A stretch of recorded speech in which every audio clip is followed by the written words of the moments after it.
समय से पहले और भाग्य से ज्यादा कभी नहीं मिलता। प्रयास करता रहना चाहिए, ऐसा नहीं प्रयास नहीं करेंगे। प्रयास नहीं करेंगे तो भाग्य में होगा तो भी खत्म हो जाएगा। प्रयासरत इंसान को रहना चाहिए, अच्छे से अच्छा करने की कोशिश करना चाहिए। लेकिन कहा गया है, हमारे गुरु जी अक्सर कहा करते हैं कि इंसान करना तो बहुत कुछ चाहता है, लेकिन होता वही है जो परमात्मा चाहता है। परमात्मा ने सबका समय निर्धारित कर रखा है। प्रकृति अपने तरीके से हर चीज को देती है और हर चीज को तरीके से लेती है। एक वृतांत सुनाता हूँ। एक समय की बात है, प्राचीन भारत में राजा विक्रमादित्य के राज्य में एक गरीब युवक रहता था, माधव नाम का। बहुत मेहनती था, परंतु उसकी हर कोशिश विफल हो जाती थी। कभी व्यापार में घाटा हो गया तो कभी खेत सूख गया, कभी धीरे धीरे निराश होता चला गया। निराश होकर के जब सबसे बड़ी बात है, जब इंसान निराश हो जाता है तो एक भगवान का आसरा उसे बचता है, और जब भगवान के पास पहुंचते हैं तो उनके समस्या का समाधान भी होता है। भगवान केवल दूसरों पर ही कृपा करते हैं, ऐसा उसके दिमाग में फिट बैठ गया और वो एक आश्रम में एक वृद्ध सन्यासी के पास चला गया। जाके बोला, गुरुदेव दिन रात मेहनत करता हूँ फिर भी मुझे सफलता मिलती नहीं है, मेरा भाग्य खराब है, पता नहीं ऐसा मेरे साथ ही क्यों होता है, सबके साथ तो ऐसा नहीं होता। साधु मुस्कुराए, बोले कोई बात नहीं बच्चे, आज ही रुको, तुम्हें उत्तर मिल जाएगा। रात को साधु माधव के आम के वृक्ष के पेड़ के पास ले गए, आम के बगीचे में, जहां वृक्ष पर छोटे छोटे कच्चे आम लगे हुए थे। साधु बोले, बेटा भूख लगी होगी, आम तोड़ करके खा लो। माधव बोला, गुरुजी आप विद्वान आदमी हैं, ये अभी कच्चे हैं, इन्हें पकने में समय लगेगा, और कच्चे आम खाएंगे तो स्वास्थ्य भी अच्छा नहीं रहेगा। साधु हंसे और बोल पड़े कि वत्स, यही तुम्हारे प्रश्न का उत्तर है कि फल समय से पहले नहीं मिलता। यदि जबरदस्ती मिलेगा तो उसमें मिठास नहीं होगी, स्वास्थ्य बिगड़ सकता है। इसी प्रकार मनुष्य को अपने कर्म करते रहना चाहिए, कर्म में कभी कमी नहीं छोड़नी चाहिए। भाग्य और समय जब उचित होगा तो सफलता तुरंत मिल जाएगी, और मिलेगी। एक दिन में नहीं मिलती है, लेकिन एक दिन अवश्य मिलती है, निरंतर प्रयास करते रहने से। जो लोग प्रयास ही नहीं करते हैं, भाग्यों को कोसते रहते हैं, उनका जीवन में कोसता ही चला जाता है और वो जिंदगी में कभी सफल भी नहीं हो पाते। जो उन्हें कुछ मिला होता है उसको भी खोने की तैयारी हो जाती है, लेकिन उसको भी खो देते हो।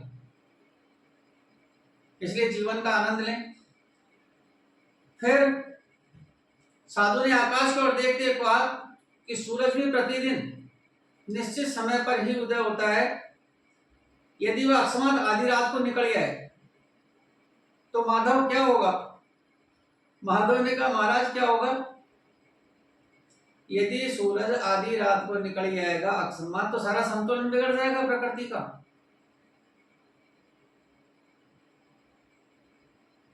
तो साधु ने बोला, ठीक इसी प्रकार जब संतुलन बिगड़ जाएगा तो बेटा तुम्हारा भी संतुलन बिगड़ जाएगा। समय से पहले भाग्य से ज्यादा कुछ नहीं मिलता है, अपने भाग्य को कोसो मत। माधव ने धीरज रखने का मैं तो समझ लिया, और एक दिन उसने लगातार मेहनत करने के बाद नियमित रूप से मेहनत करता रहा, धीरज रखते हुए, धैर्य रखते हुए। एक दिन वो सफल व्यापारी बना। और जब लोग सफलता का रहस्य उससे पूछते कि तुम तो बहुत गरीब थे, परेशान थे, उजड़ हो गए थे, खराब हो गए थे, बेकार थे, निकम्मा थे, नकारा थे, आज इतने बड़े व्यापारी कैसे बन गए, इसका रहस्य क्या है? तो वो कहता था, फल पाने से पहले धैर्य रखना सीखो, क्योंकि प्रकृति भी हर चीज समय पर ही देती है, समय से पूर्व नहीं देती।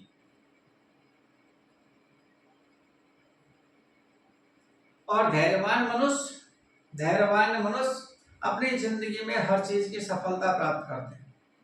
जैसे कलयुग में धन प्राप्ति के लिए, यदि आप भी धैर्यवान हैं, आपको लगता है कि धन प्राप्त होना चाहिए, धन प्राप्ति करना है, तो आप 40 दिन एक प्रोग्राम करिए छोटा सा। 108 कमलगट्टे के दाने लो, बृहस्पतिवार के प्रातः अपने सामने रखो, एक कमलगट्टा और इस चौपाई को बोलिए। इस तरीके से एक चौपाई एक दिन बोलिए, एक दिन दूसरे बोलिए, 108 बोलिए, पूरे 108 कमलगट्टे ले लीजिए।